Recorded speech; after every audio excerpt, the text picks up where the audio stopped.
Woo!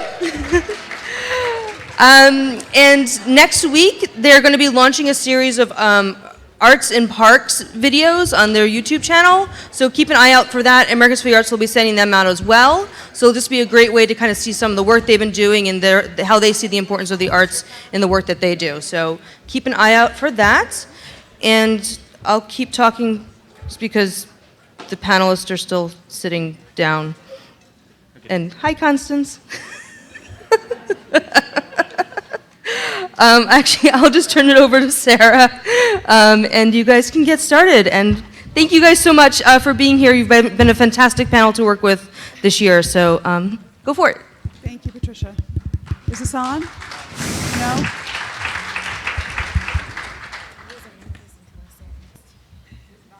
No? How about now? Yes? Okay.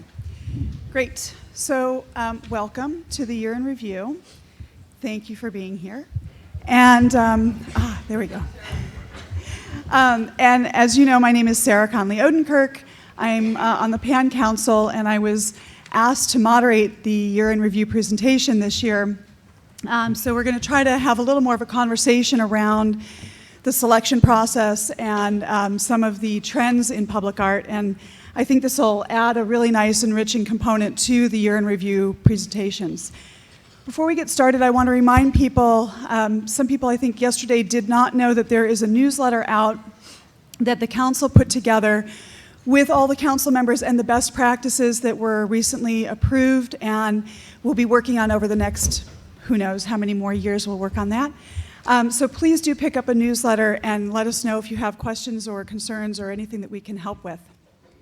So, I'm going to briefly introduce our three jurors. They do have more extensive bios online, so please do take a look at those. On the far right is Lucas, my far right, your far left. Lucas Cowan, who is the curator of the Rose Kennedy Greenway here in Boston. Next to him is Franca Dienalt, who is one half of the Merge Conceptual Design team that produces public art in Santa Monica, California. And then next to me here is Constance White, who after a number of years at the San Diego airport is now doing curatorial planning in Dallas, Texas. So with that, I will move on to, are you doing the slides? I'm not sure I can talk, count, and move slides at the same time.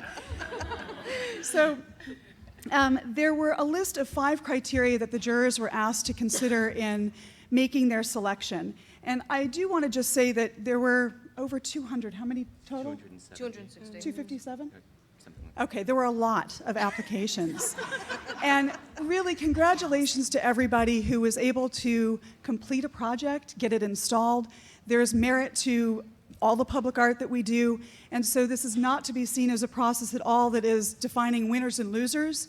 This is a way of having a group of professional people in the field take a look through particular lenses, and so they'll talk a little bit about the lenses that they used to make their decisions. So, okay, so we've got, a teleprompter, how professional. So we've got 5 criteria.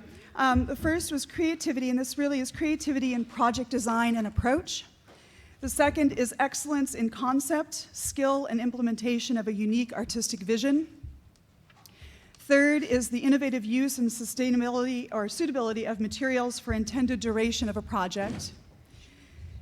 The fourth is sensitivity and responsiveness to a site and its context and physical and social conditions. And finally, the success with which the project is perceived to resonate and engage with the intended audience. So pretty broad parameters, but important in considering the works that were submitted. So within this context, the jurors took these criteria and then also considered things like the diversity in the size of programs and the infrastructure that programs have that affect the ability to make use of a budget.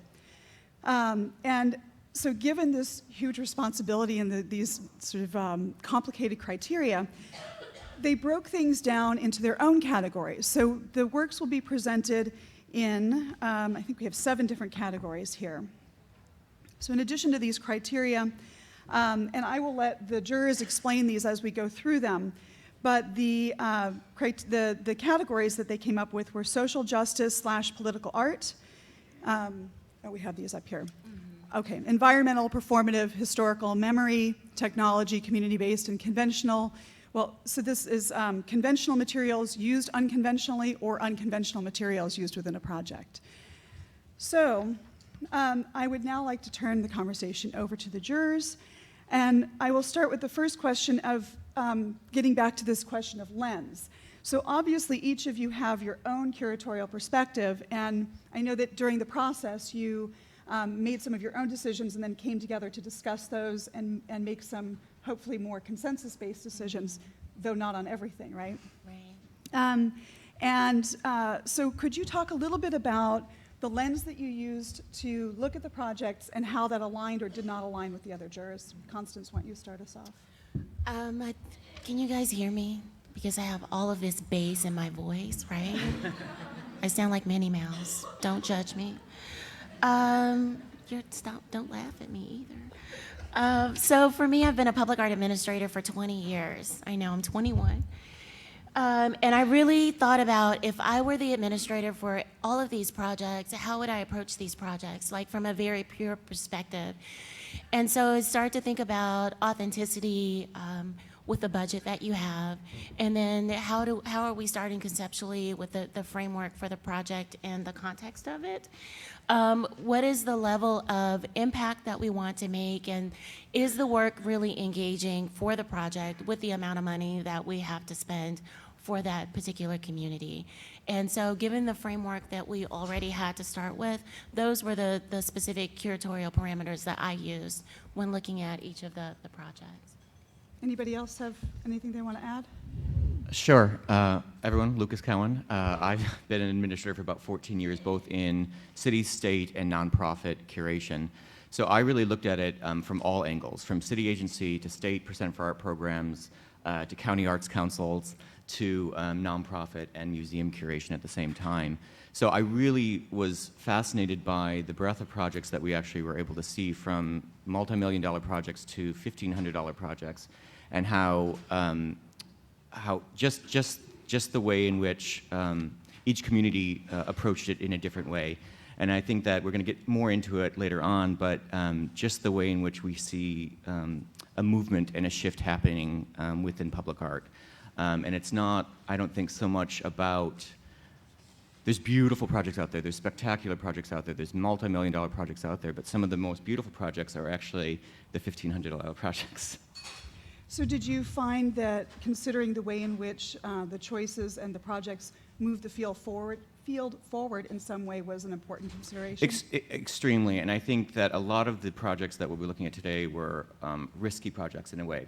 Communities with smaller budgets going outside of the norms to take risks in which they were creating and how they were spending, whether it was state funding or county funding. And Franca, can you speak to the point that Lucas just made about budget and result? And can you tell us what, whether you see any sort of correlation between the budget and what the end product is? So first, hi, I'm Franca. I'm a public artist for like 15 years now. So I'm coming completely from the art perspective on it, the making of the art perspective. And short answer to your question is no. Longer answer, maybe. That is what a big budget gives us is monumentality. Like we can stretch really something over a huge space and can use lots of material, and really that's what I mean with monumentality. What small budget gives us is incredible creativity and the challenge. And I think for an artist, this is something where even if we don't live from the small budgets, these are the budgets that make us move forward in different directions and trying even more. And out of my perspective, like one of the most rewarding projects for us was a $13,000 project. So obviously the budget does feed into what materials are available and how elaborate one can get in the projects. Constance, do you want to speak a little bit to what consideration you gave when you were looking at the projects to the materials used? Ask me that a different way.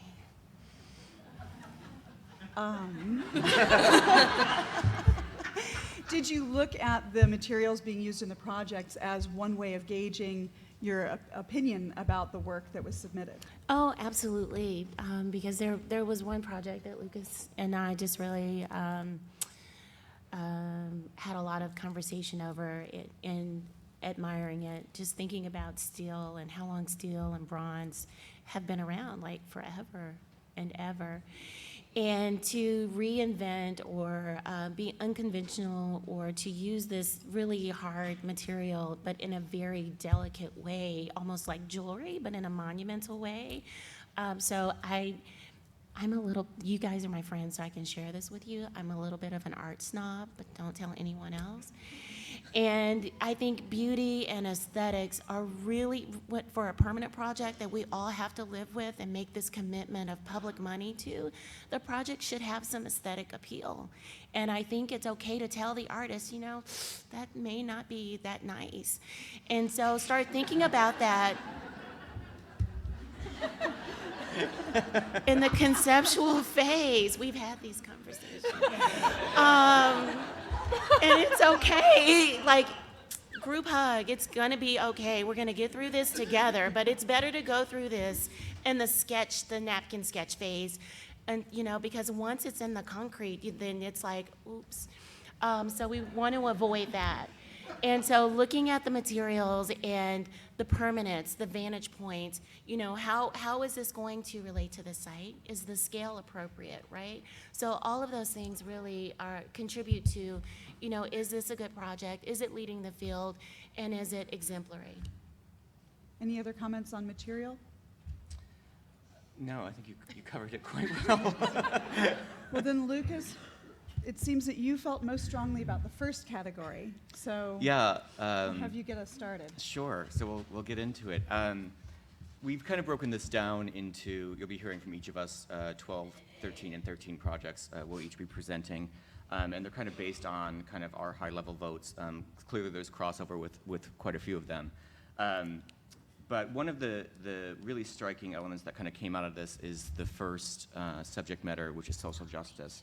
And we thought it was extremely refreshing to see that arts agencies are taking steps to cross boundaries with other cross interdepartmental areas, such as juvenile youth, such as other non-art agencies to help transform lives. We felt that public art shouldn't shy away from supporting political art, as in one of the projects, Familia Separados, or should evoke religious rights such as Confess. And at the end, these artworks talk about the human condition, less about a political message. And these work ask us, the audience, to observe and to participate. Great. So do you want to advance this to our first slide? So the category is social justice. Sorry, would it be helpful? Would it be helpful for us to lower the house lights? I know you guys have Probably, yes. to. Okay. Can we get somebody to lower the house lights a bit so we can see the screen a little bit better? And just those standing in the back, feel free to filter forward. There are plenty of chairs for everybody. So just, I know they're a little hard to get to, but feel free to shove some of your colleagues out of the way to get to them. So sorry. That's it. Is it?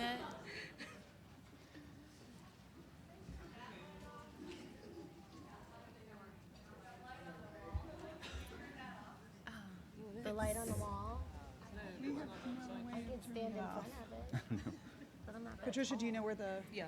controls are? Oh, okay. All right, somebody's going to start playing with the light controls now. Okay, the first light is up. Okay. What? Oh, okay. So the first project, I actually also just want to preface this by also saying that out of the 200 and some projects, there was actually only an agreement on 8 fully across the board. And so there was a lot of conversation back and forth on these 38 projects that were selected. And so some may have other comments as we go along here, so please jump in. So Confess, after public art performance at LA Pride in 2014, artist Danny Dodge realized many of the LGBTQ people who attended the celebration wanted to share deep burdens. She created Confess for LA Pride 2015. The performance installation allowed participants to share their worst sins with a stranger. The result was not sacramental grace, but a twisted penance and an anonymous typed note that detailed each transgression on a gold piece of paper. Thus absolved, at least in the eyes of the art, confessors could move forward unburdened. The confession booth was within a 20-foot square space with walls on 3 sides converted by black fabric. As the weekend went forward, the walls went from black to gold with people's deepest sins revealed. One woman wrote Dodge an email afterwards that said the experience made her cry, but also transformed her 2 of her most important relationships, the one with her mother and the one with her lover. So we'll move on to the second piece once we get through the slides showing this first piece, and you can talk about it a little slower. Sure, I'm sorry. An hour and 15 minutes we've got, 38 projects. A little pressure up here. This was extremely close to my heart piece that I really fell in love with. Creative Justice is an arts-based alternative to incarceration for young people in King County, Washington. Through collaboration with mentor artists, participants considered the root causes of incarceration as they intersected with racism, classism, and other oppressions, and focused on the positive role youth voices can have in building a more just and equitable society. This was piloted in 2015 with Percent for Art revenue generated through the design and construction of King County's new Children and Family Justice Center, with generous grant from the National Endowment for the Arts. 48 youth facing criminal charges worked with multidisciplinary artists instead of being detained. In exchange for the creative work and through partnerships with the prosecuting attorney's office, participants received community service credit, cash stipends, and a range of court benefits. Of the 48 participants, 29 had their charges dismissed.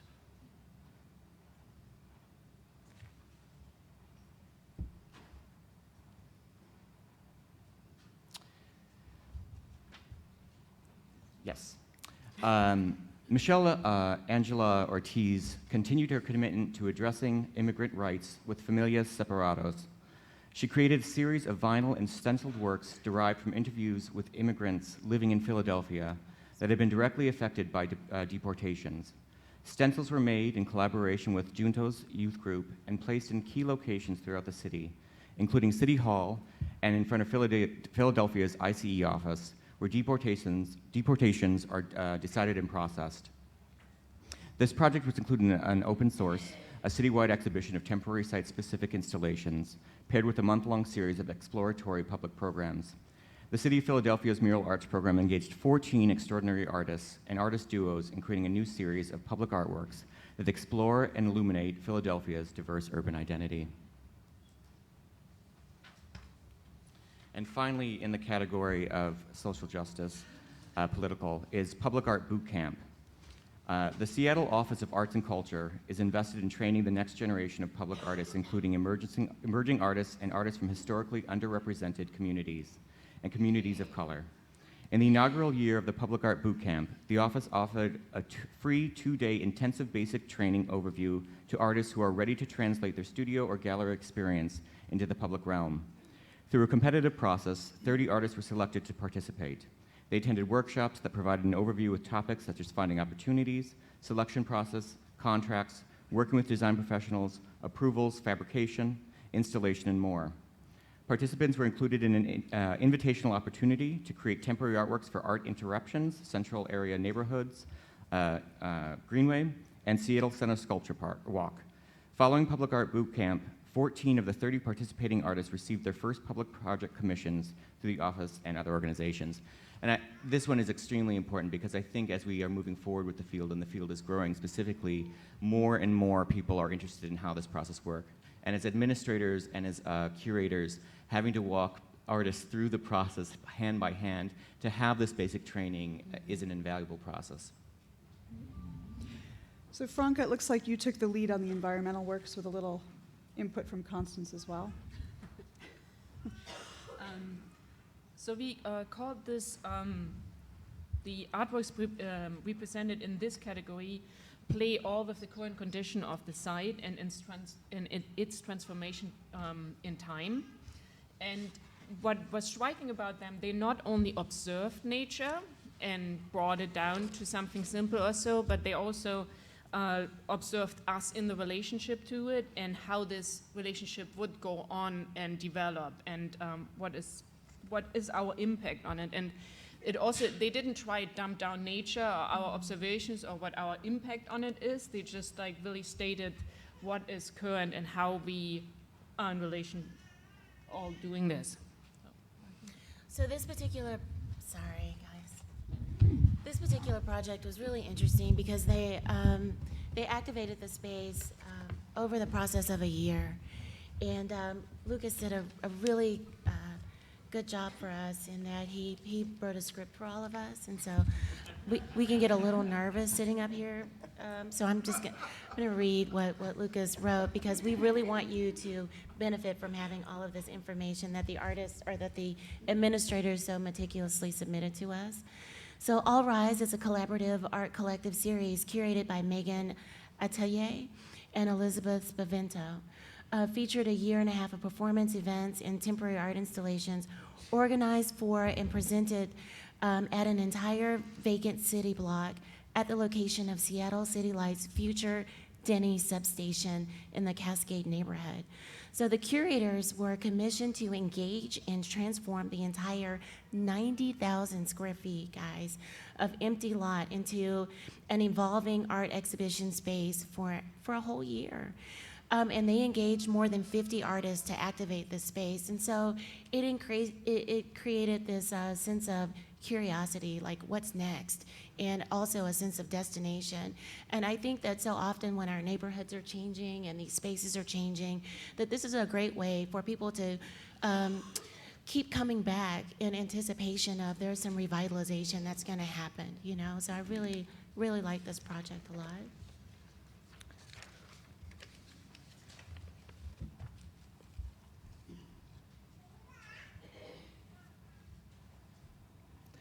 This project is called Fault Whisperer. It's by Po Shu Wang and Louise Bertelsen. It is commissioned by the city of San Diego for arts and culture, and it had a budget of $160,000. This project is a site-responsive installation. It's marked by 2 large-scale stainless steel spheres positioned on opposite sides of the fault rupture of the Rose Canyon Fault that runs diagonally across the park. The west sphere is equipped with a viewfinder through which a visitor can see the east sphere being exactly at the center of view at the time of the installation. Any future fault movement will create an offset along the sideline and will be noticeable to the viewer. What I liked about it, it has actually something to what Renee, like yesterday, said about the monuments and that we always should always think about what maybe in the future people might think about the monument or not monument, what will come. The interesting part about this thing, we don't know how long this will be in this state. This might be for a long time like this. Maybe tomorrow there will be an earthquake and the whole thing will not look like this anymore.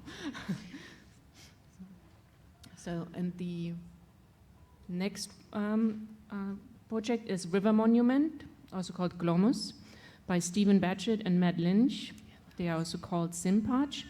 It's in Louisville, Kentucky. It had a budget of only $30,000.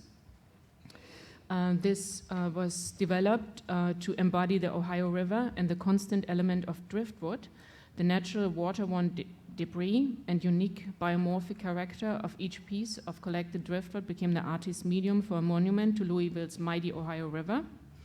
The Glomus is a work of controlled chaos, using abundant driftwood and found objects from a river to create, I don't even can say that, writhing spherical mass, restrained from within by the geometric steel structure. The artwork also has a sound component inside, what is reflecting the cacophony of sounds you might hear on the river itself. But usually in public artwork, you don't meet so often that sound is allowed to be part of it. Great. Constance, can you walk us through the performative category? I can. So most of the artworks in this group stretch the definition of public art. And there were so many of these kind of spontaneous projects that really took us out of the frame of, we have such a small, limited budget, what are we gonna do? Where are we gonna put it? Is there a median? Is there a park? Is there a side of a building that we can adorn? What are we gonna do? And I think there were so many agencies. We all had this conversation together and independently about, what are we doing in the field with our small projects, and how are we pushing ourselves to think about things. And I think with the smaller budgets, doing these kind of performative projects that move around, and then the documentation becomes the permanent part of the project. And so, yeah, I think that's probably enough. But there were lots of these, and none of them were bad projects just because they didn't make it in the top 38. Many of them had a lot of merit, and it was really difficult trying to call out which ones we wanted to share with you today. But the performative ones are some of the ones that really stood out also. And I think what is especially about the performative ones not interesting, is that these are the projects that really made us laugh. And too often we are so serious about the art we are making and all the thoughts that go inside. And these are actually the ones that try to get us out of that too serious. So the first project we are showing is the 100 Walkers, West Hollywood. It's done by Richard Kraft at a budget of $16,150. 100 Walkers is like, they started in a parking lot, they were all arranged. They had like these two ladies, you will see in a second, telling them what to do and where to go. And by a certain clock of time, they would go out each minute into the street of West Hollywood, there they are. And what I think at least from the pictures, it looked like they disturbed West Hollywood a little bit. Because like and at a certain amount of time, they all went back to the parking lot. And just when all of them were back together in the square from the beginning, the performance finished. I love the kind of the spectacle quality of it. It's theater outdoors in a spontaneous way, and even though it's orchestrated, but nobody knows about it, and so it makes us stop, right? Because the days are so harried, and it's like, what are they doing? Yeah, I think the importance of this project was the disruption. Yeah. It was a momentary disruption in your daily life. And I think some of the images are quite comical, but also some of the images were quite powerful and striking that dealt with political issues. So for that brief moment as this walker is passing by you, not saying a word, you were able to have this conversation internally with yourself, which I think is really important. Sounds like this was one you all agreed on. No.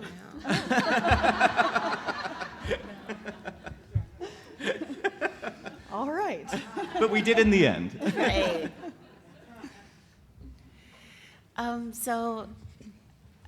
I worked in an airport for a really long time and did airport projects for a long time, and I love this project because it started as a pop-up on a storefront, somewhere else, and then it ended up at the airport, and you can't go inside of it, right? And it's like, but you want to. Like, I want to know, what is the robot repair shop, and are there robots at the airport? Does it have to do with drones? And I was here yesterday, but there's something different today, right? And I love it that, you're traveling through an airport and you may not ever go back to that airport. So 50% of the travelers never, you're traveling through different airports. But airports have different audiences. And what I discovered is some of the taxi drivers were my biggest fans. And the people at the airport are your audience members at the airport too. So TSA can become art advocates. So be nice to them. But also the people who clean the airport, the concessionaires, the retailers, the people who are there really get involved and get engaged with these types of projects. And if you're a tinkerer and you can't go inside, then it really bothers you. And so I could read you this description, but I think that the project really is strong enough that you can look at it and go, wow, they spent a lot of time in the details inside this storefront that, it's a robot project. So I love it.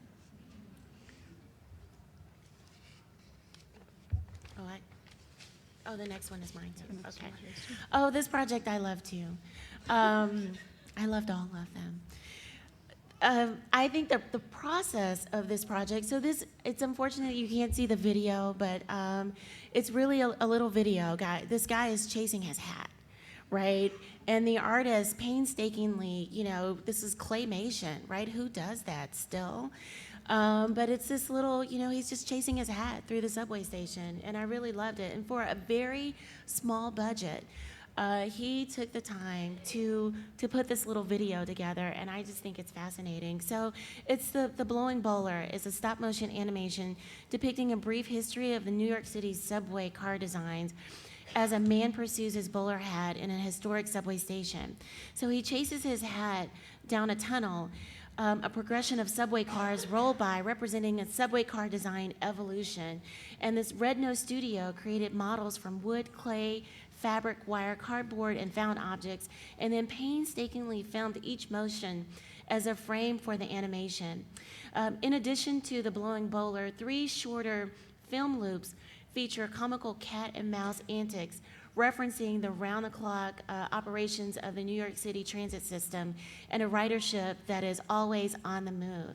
So the animations air simultaneously for 2 minutes at the top of each hour all day, because 2 minutes is actually like 90 seconds. That's our attention span these days. Mine is about 60 seconds. And the animations air, so simultaneously every day. And so I would sit there and watch this over, and I would miss my train to watch these. This is actually a really good example of one of the projects that, while it has a relatively low budget, is making use of infrastructure that is in place that would not necessarily be possible for a smaller program to mount. So I think that's important to take into consideration when looking at this kind of project. I thought that the group's comments on the next category of history and memory were really interesting, and we'll let Franca talk a little bit about this, but I found it interesting to think about the shift that you suggested from the field working more toward a concept of memory as opposed to historical discursive kinds of projects. So. Yeah, and it really starts with especially that we are all working in a field where we, at the end, want to tell the story of the site somewhere, and but we don't want to put.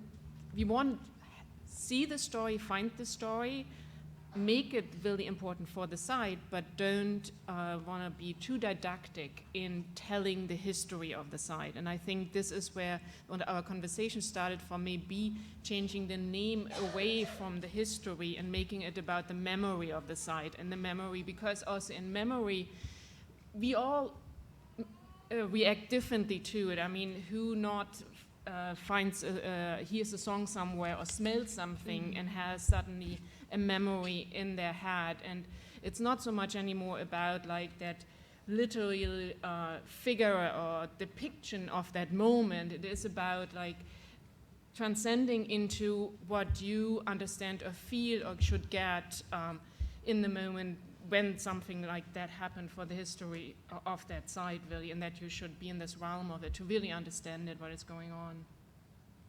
So the suggestion of us maybe we should rather talk about the memory and not so much anymore about the history. So the first project is Beneath the Surface from Mary Carruthers, also in Louisville, Kentucky, $30,000 project.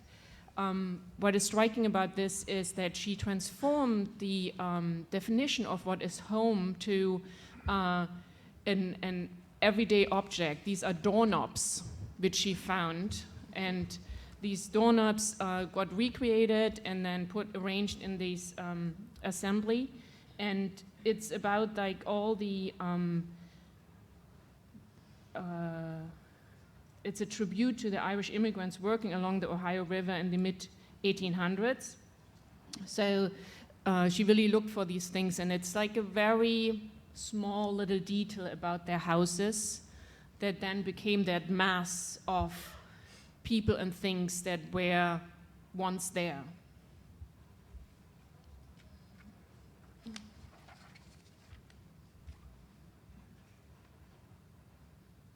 And the next project is, I don't even know how this artist did this. It's called Confluence, Fernando Orellana, Pittsburgh, Pennsylvania. It's a $5,000 project. This is a memorial to the millions of lives lost over the centuries due to colonizations. It specifically acknowledge the impact that the site, Point State Park, had historically as a passageway for settlers. So you see these soldier-style, military-style bats, showing like the bats in our homes as an everyday object in a way where we use to our lives. The grass on it is more the wilderness, what they encountered when they came through there. Some of the beds have little blankets on them. This is for the Native Americans who got the smallpox with the blankets. And once in a while, the little dog is about that actually we share with the Native Americans the dog as our service animal, the animal that we rely upon. And so the dog is waiting for the owner coming back to the bed in a way. And so it's with very minimal things, talking about a lot of stuff. I'll be speaking at some point. We get back to you at the end. Did you guys hear anything?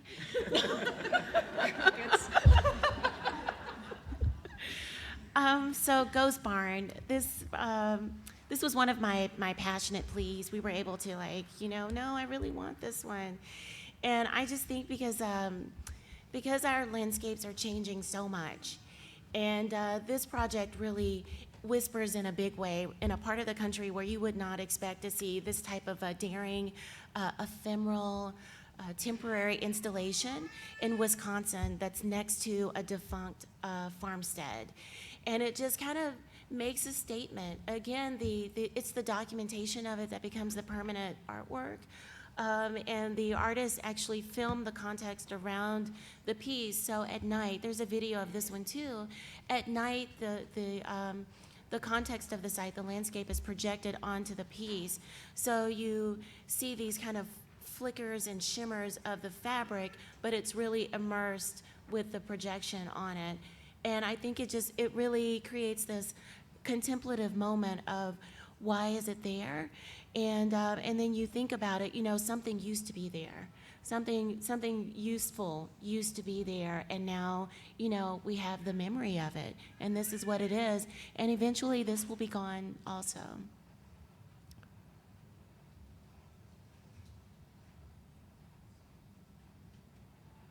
Oh, this piece is really interesting also. Let me go to my notes because I really can't explain it and give it justice. So there used to be a, La Piñatas. During the National Hispanic Heritage Month, visitors discovered a herd of massive piñata burros grazing in a field in East Austin. As a response to the piñata store, Jumpolin, that was razed to the ground, the artist created this work to express that the city's growth must respect the past as much as it anticipates its own future. So if we've drank the Kool-Aid, we know Austin is like one of the coolest places to be right now. And what happens with those cool places, like cool people move in, and the cool people who used to afford to live there can't afford to live there anymore. So this is a statement about that, right? So cool things used to happen there.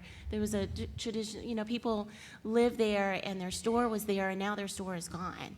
And so they made a statement and put these ginormous monumental piñatas there that you can't engage with them like you normally would, but they're definitely there making a statement, and they punctuate the landscape with this bright color. And you can see that the people are out celebrating and really thinking about, this reclaiming their space with this temporary installation.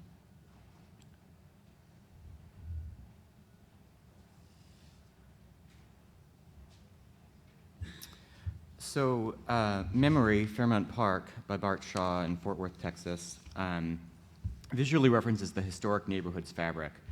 6 houses built in the early 1900s once occupied the block, but were removed in 1990, shortly before the Fairmount neighborhood was named a National Historic District. Today, a few rusted pipes peeking through the soil are the only evidence of the homes. Reestablishing the traditional gathering spaces of the neighborhood, the artwork consists of 3 sculptural step tables and benches, placed where the steps and front porches of the 3 houses once stood. Basalt gravel paths reveal the absence of walks that approach the house, while 3 canopies provide shade where the roofs used to protect residents and visitors. The Fairmount Neighborhood Association was awarded this project through the Community ID Public Art in Neighborhoods initiative of Fort Worth Public Art, which provides opportunities for communities to nominate city-owned sites for public art projects. And this was actually one of the 8 projects that we were all on full agreement on. I just love this idea. From just coming from Baltimore myself, previously, I had marble steps in which we all sat on in front of, and we called it stoopin'. And it was a chance to talk to your neighbors and to have community gathering space and to claim space. So I thought this was a very important project. And that's enough from you. We're going to get back to the other two here. Literally.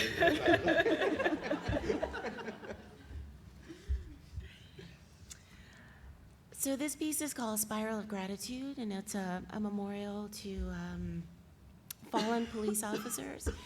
And it's located in the lobby of San Francisco's new police headquarters. And I think what's interesting about this memorial is that it's really activated by the light. And gosh, I made some notes and they just went away. But I think the piece is it's austere and it's very quiet, it's contemplative, but it isn't reflective like a lot of other memorials are. And I really love how the light moves through the building during the day, and you're able to read the words and have a moment. What else can I say about it? Let's see, the vision and intent of this artwork was integrated into the building to create an immersive experience for the occupants and the public at large. And I think it doesn't impose itself onto you. It lends itself in kind of this quiet way where you discover what it is. I really like it.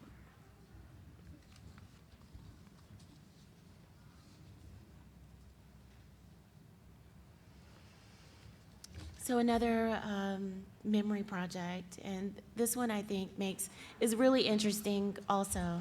You guys let me know if you're tired of me saying this is really interesting. They're all really interesting. But I've just recently moved back to Dallas, and in my parents' neighborhood, there's this Texas modern revival architecture that's kind of moving in this neighborhood that doesn't have anything that looks like that. And people are knocking on my parents' house going, would you like to sell your house? Because we want to knock it down and build another house that looks like something that's really cool and modern and fad right now. And I think that this is happening in a lot of neighborhoods around the country. And so for this particular project, it's called This House Is Not For Sale. And utilizing the realty sign as both a symbol for the poet Molly Van Avery, founder of Poetry for the People.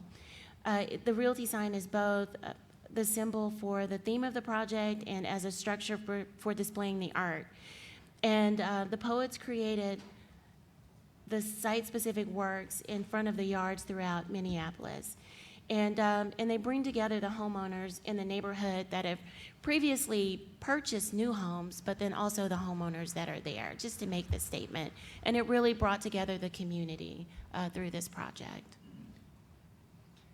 And I don't mean to be the party pooper here, but we are way behind. Are we? Yes. We're going to have to speed it up a little bit, but not Lucas speed. Somewhere in between. I'll just take it over. We'll be done in 5. Yes, just take it over. Just take it over. Okay, so I will try to talk a little bit faster. This project is another temporary installation that calls attention to a site that has not been activated.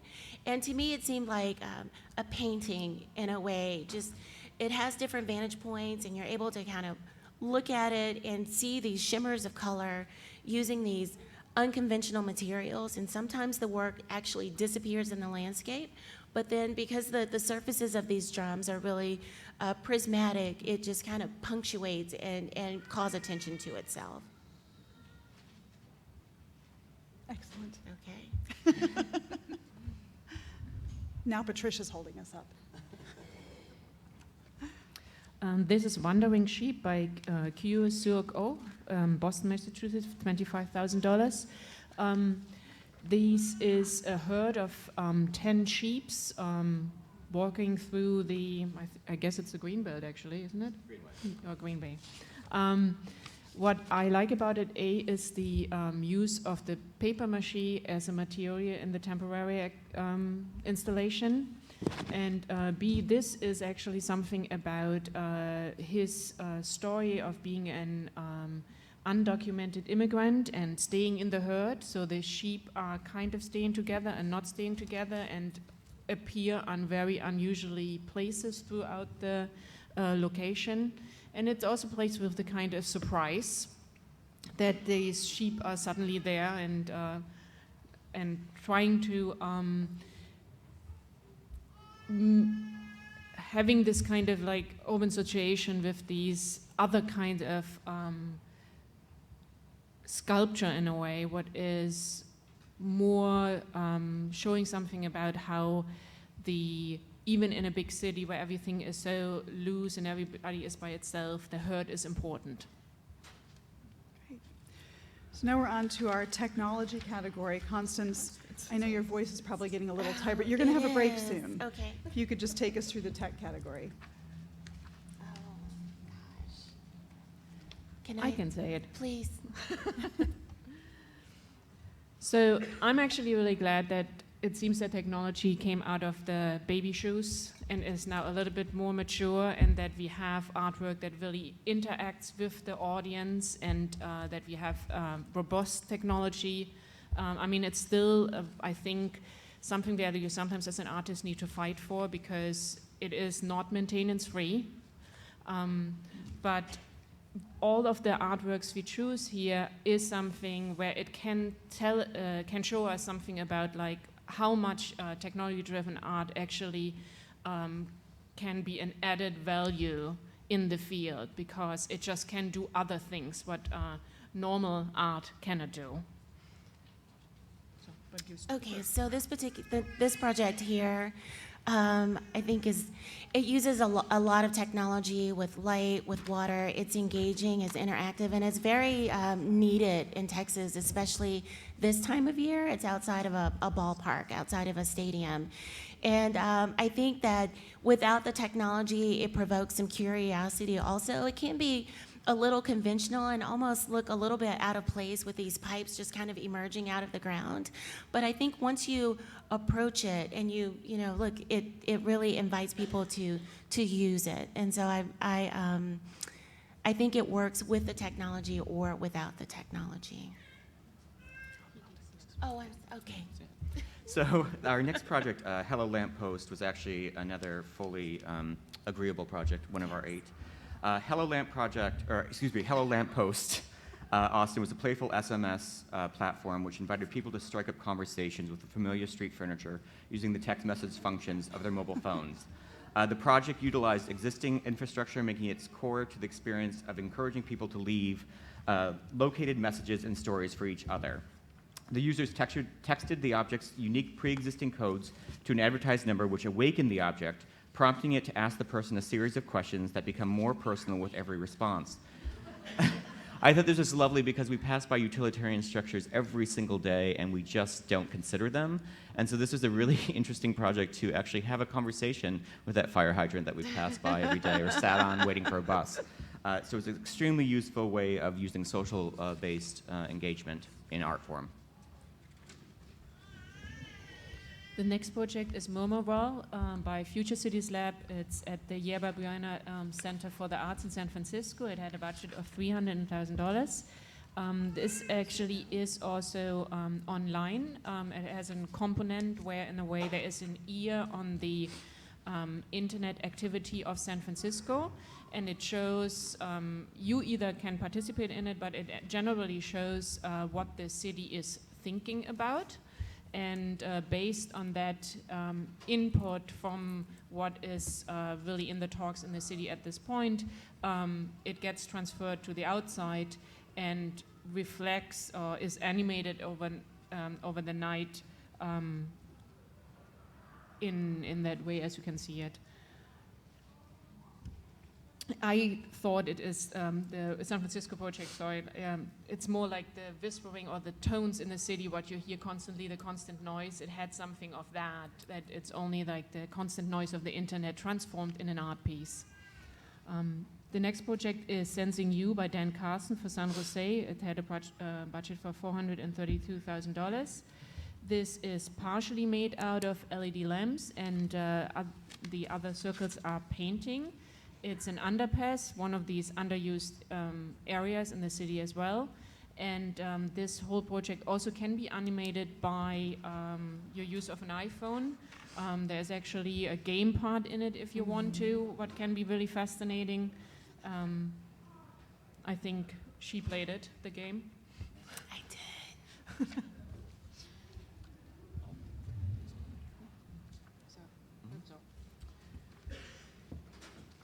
So the next category, community-based. Each artist in this category worked with the topic of community in different ways, be it in direct conversation, be it in reflecting on what identity is, or by trying to establish what the term community echoes beyond a physical space, or place, excuse me. It seems that most significant part of working with communities is the setup. This is not about to design by committee and incorporate any idea that is mentioned by the community, even though they are the most important stakeholders. Working with the community seems to be more about listening than creating within the community. The first project is a large mural for the called City of the Sun by Gemma Danielle for the City and County of Denver. It had a budget of just $3,500. What is striking actually about this mural is these very fine lines inside of it. Each line was done by the artist with a prayer for the city. So we just were very impressed with this kind of attitude towards her own city to transform and bring this kind of like esoteric, like maybe the mandala to the site. I think we're going to have to get a little rowdy in here. I know, right? Patricia, fast forward. Oh, okay. Yeah, there we go. Okay. Are we good? Yep. Oh, okay. So this was a temporary community engagement project that was leading to a permanent project. And I know crowdsourcing is a really big thing right now, and sometimes our appointed and elected officials have really great ideas about, let's let the public choose our next public art project. And we're like, no, don't do that. That's not a good idea. So this community went about it in a different way. And it's called Imagine Art Here. And it started out as a temporary project. And in here, in their words, they demonstrated the potential for public art and really fostered community participation and understanding of public art and shared community opinions, right? And so this produced this temporary installation that really got people out to, they answered 3 questions and put their answers on these tiles. And so the artist engaged the community at 26 sites to get input on the role of the arts in this community. And they responded to 3 questions that were entered into a custom app. And each participant received an artist-designed 3-sided cube pen.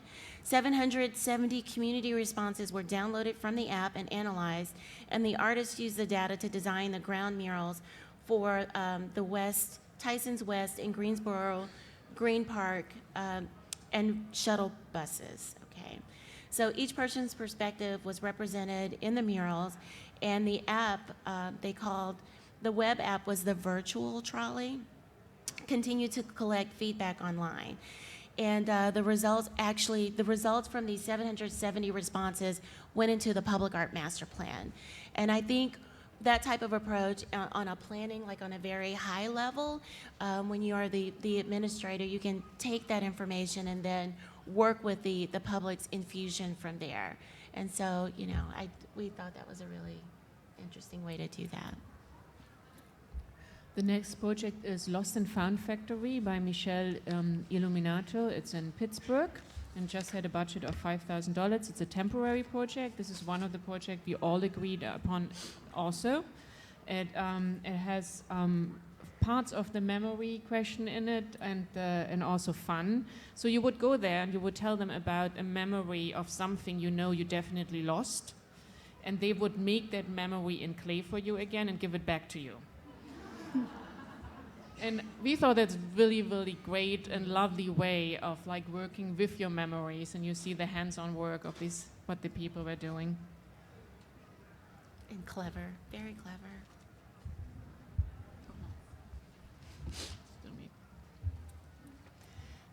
And this is also a large mural. This is called Stay Curious by Leon Bedore and Alice Hostomsky for the city of Tampa.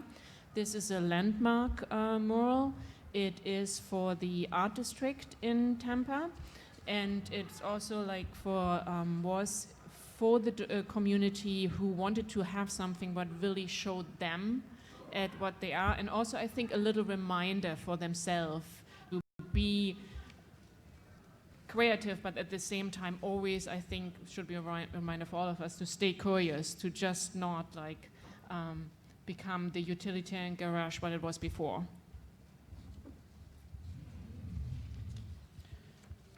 So the Storefront Theater by Matthew Mazzata is located actually in Nebraska, and it's an outdoor movie theater that uses an empty storefront on Main Street as its site. The idea was born for the community's interest in revitalizing the downtown core of its 850-person town. Both the seats and the screen, the front of the building has been modified with 2 hydraulic pump arms, so that the awnings and false front of the building are one unit and can fold down over the sidewalk with the push of a button. The idea was born for the community's interest in revitalizing the downtown core of its 850-person town. Both the seats and the screen can retract and disappear when not in use, giving the impression that there is nothing unusual about that space, with only the word-of-mouth accounts to keep people interested. And I love this, again, of this idea of utilitarian kind of structure. We pass by every day, but then there's the surprise at night. Okay, so we have our last category that deals with materials. Very quick overview. I want to make sure we're able to spend a little bit of time on each of the projects that are in this category, which is kind of a big category, Yes. and then get to a couple wrap-up questions. Yep, I will. And this is mostly me, so I'll speak really fast. Conventional, unconventional materials. It is often hard to use materials not already adopted into the public art canon or is simply unconventional for a project. The artworks presented either are bolder, more colorful, tried harder to work with a certain material, or found a material that can be successfully adapted for public art. We understand that public art agencies' guidelines need to be focused on maintenance. Unfortunately, this often leaves either a too small palette of materials to work with and/or to the use of materials that are part of the general building process, which makes the art disappear into the built environment and yields artwork that lacks inspiration. The first project is actually was one of my passion votes. This is called Esperanza by David Best, and from Sacramento. And it was created to serve as a beacon, welcoming the hardworking, diverse communities of South Sacramento.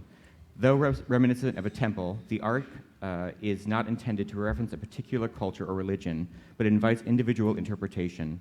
The intricately cut steel, temple-like structure evokes the feeling of a sacred and safe place, a metaphor for the importance of public transportation that serves the community. A text component, including such phrases as, "I see you have a family to take care of," and "I see you searching for a better life," speaks volumes to this community. At its most elemental level, Esperanza serves as an inviting entrance to the station and community landmark. And this was an amazing way to use Corten steel and the intricacy of lace cutting in which it just shines through. And there's that amazing image of the sun shining through it. It was almost a religious experience in a sense for me. It's hard to say with Corten steel. This was also one of my passion votes. This is called Functional Vibrations by Zenobia Bailey. Bailey's first public artwork consists of majestic mosaics suspended above the entrance of New York City's newest subway station at 34th Street on Manhattan's West Side. The art crowns the space and features mandala-like circles and patterns against a cobalt blue background. A sun-emit rays of color and starbursts of light appear throughout. Inside, a ceiling dome continues the joyous and celebratory glass mosaic. Bailey is actually a fiber artist working in crochet, and her commission began as a crocheted piece, later transferred into digital images, enlarged and interpreted into mosaics. Bailey says that the work speaks to the idea of creation and cosmic energy, and that her materials follow the tradition of African American art, the music of the 60s, and its material culture and design, making do with what was available, changing it into something wonderful. Inverted Landscapes by Elena Manfredini floated overhead of the lobby of the Zev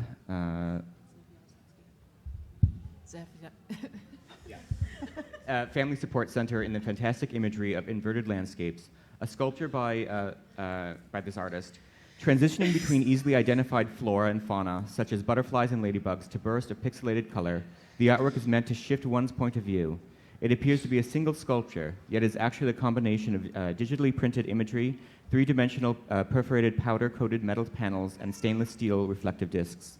The imagery continues on the west side of the building at the plaza entrance, where the artist created a ceramic tile floor pattern and window treatment that anchors the design of the ground. The artist photographed flowers, leaves, and insects from all angles to create the imagery. Through digital manipulation, she combined the individual photos to create a flattened three-dimensional collage with enhanced vibrancy, giving the artwork depth and a photorealistic finish. And that was Zev Yaroslavsky. Thank you. I'm so sorry. Lake Nessie, designed by Dixie Friend-Gay, is a really playful mosaic piece. Her interpretation of this Loch Ness creature in this playground for children, and I think so often artists get to commission artworks, and then it's like, well, what if the kids play on it and fall off? So you need to put something around it, or don't design that, don't do that. But she created this piece, or she designed this piece for the kids to climb on and to play on. And we just thought that the use of materials and mosaics especially, like the kids can really enjoy this and the parents can enjoy the sparkling beauty of it. It is conventional, it kind of is what it is, but it's just a really beautiful piece. And it really activates that plaza, that park. Oh, this piece. You guys will have to forgive me. One of the things that I tell my daughter and my staff is that I'm consistently inconsistent.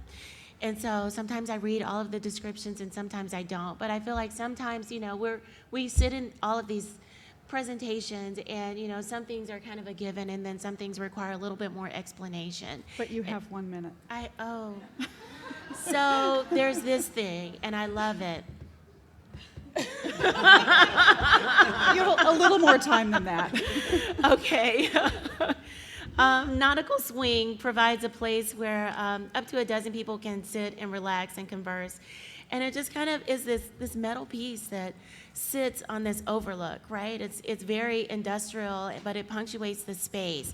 And I think it so often we want to sit in a place where you can have a vantage point and overlook a site, and this frames that experience for you. And I really like this piece.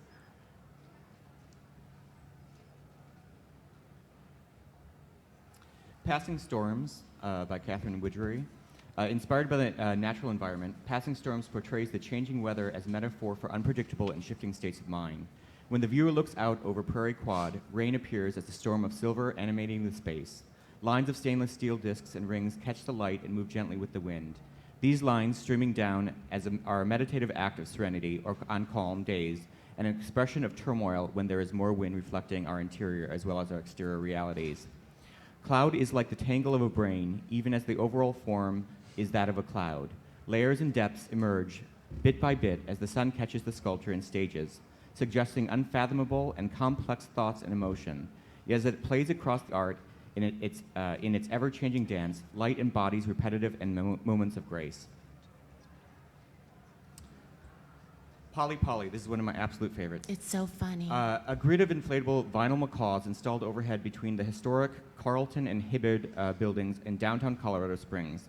Polly Polly explores the airspace above a downtown alleyway, encouraging visitors to view their surroundings and the value of the alleyway with a fresh perspective.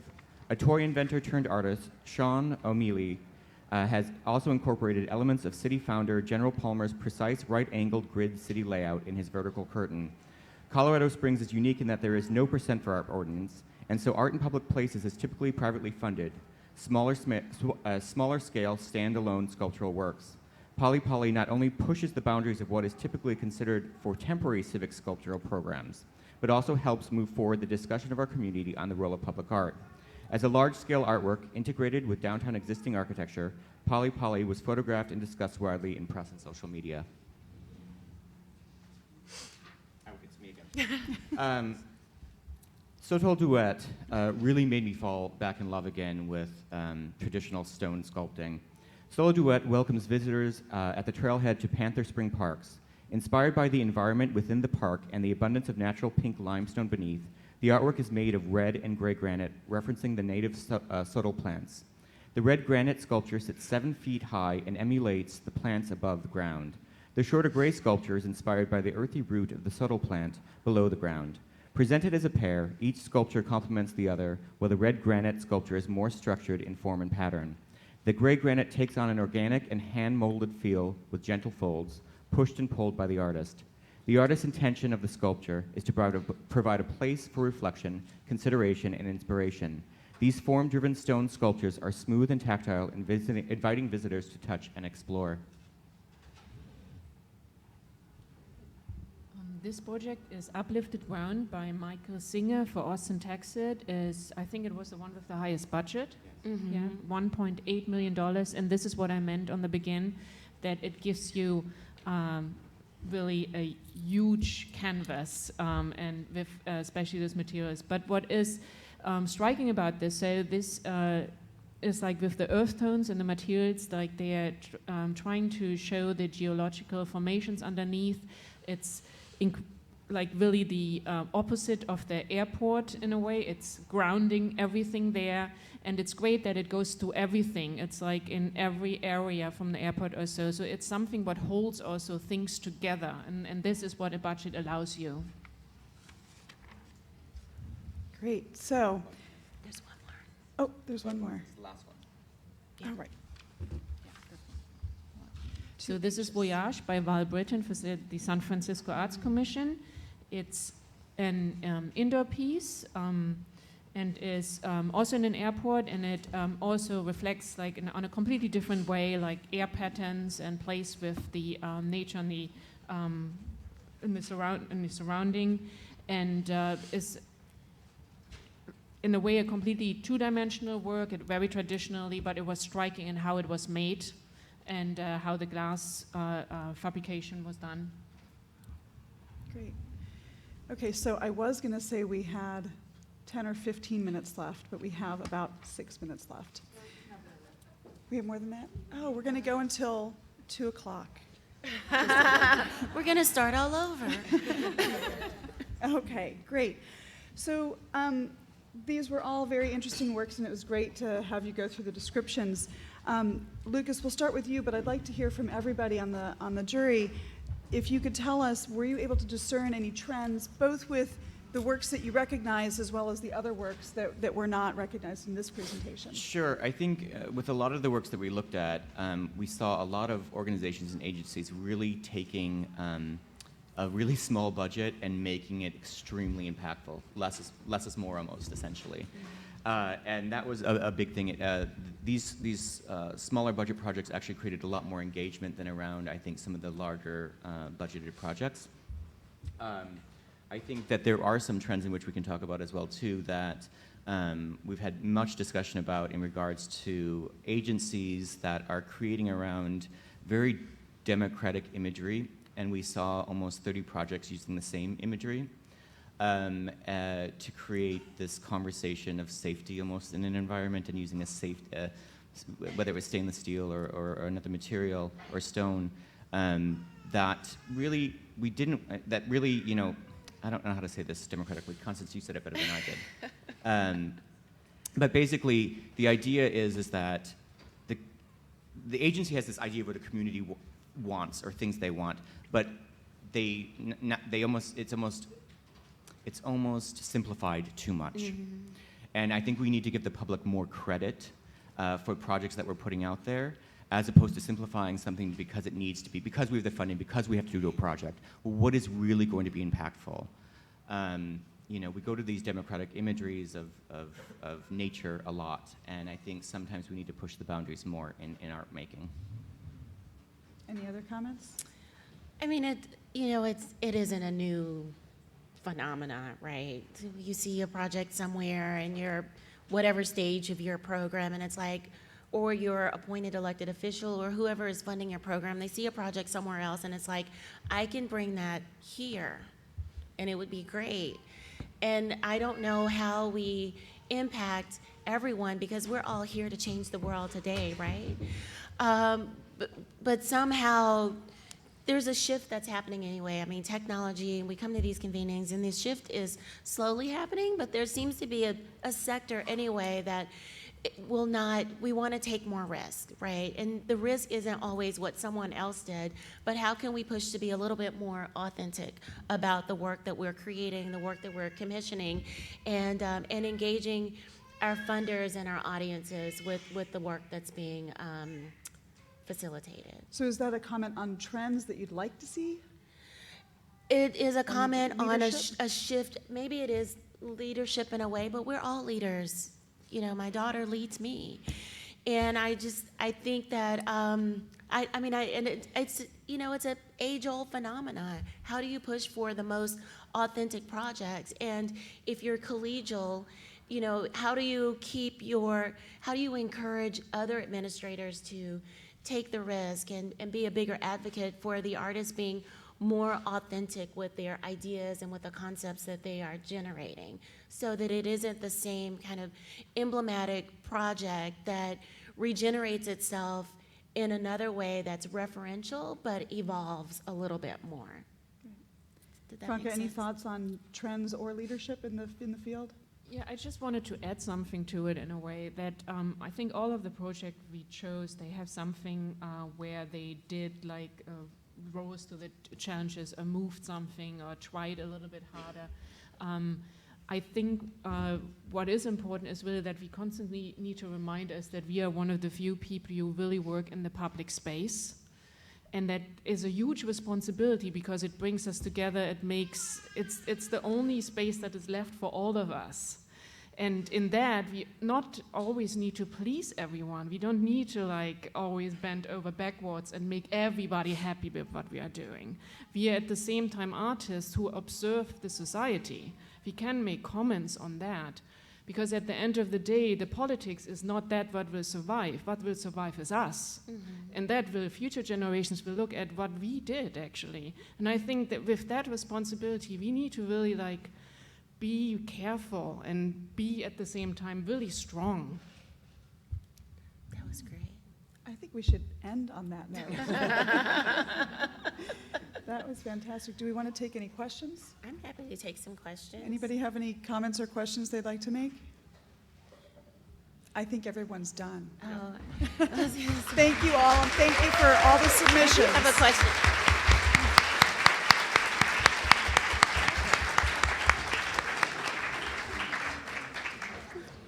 For those of you who are still sitting, is there anything that you would like to see different next year as far as how the work is presented or how the panel is presented? I'm open to criticism. I won't be up here next year, but you can tell Patricia. Thank you. They're like, what? No. Right. Well, thank you so much, everyone. Just one quick note. Everything you saw and all the descriptions, all the information that we have on all 38 projects is up on this website, americansforthearts.org/YIR. So please feel free to check it out. As Sarah mentioned, we still have a bunch of other resources on the resource table in the back. Please help yourself on the way out. Sarah, do you want to say a few words, like just thanking people for being here? Or I want to thank you all for being here. So thank you all. Karen, do you want to come up real quick and... Sorry. I know everyone's trying to leave, but...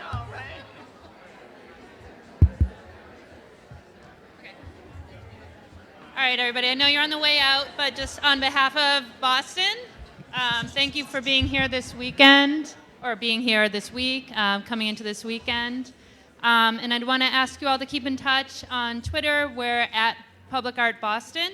And thank you, for your comments there. I think one thing that I had some great conversations this week and talking about the isolation that comes with doing this work sometimes and how ironic that is, working in the public, and how important it is to support each other and to remind each other of the importance of the art, and that is what lasts, and the work we're doing is what lasts, and to continue to be strong, as you said. And I really appreciate that, because I think we all probably have that experience of feeling everyone's mad at us, nobody likes anything. And that's hard, no matter how smart or grown up you are. So thank you for being here, thank you for engaging in this conversation, and I hope you enjoy the rest of your time in Boston. Thank you.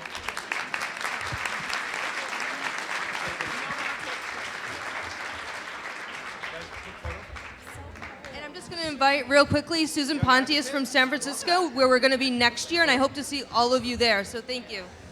Yeah, just echoing that, it's been like a great 3 days of wonderful conversations, and we look forward to continuing those conversations in San Francisco. It's going to be the best conference ever. And remember to bring a jacket. Oh, no, I got it now. I'm good. Would you like your son in the photo? Great. Well, thank you everyone so much. I really appreciate everything you do for us and everything that we can do for you. Please let us know.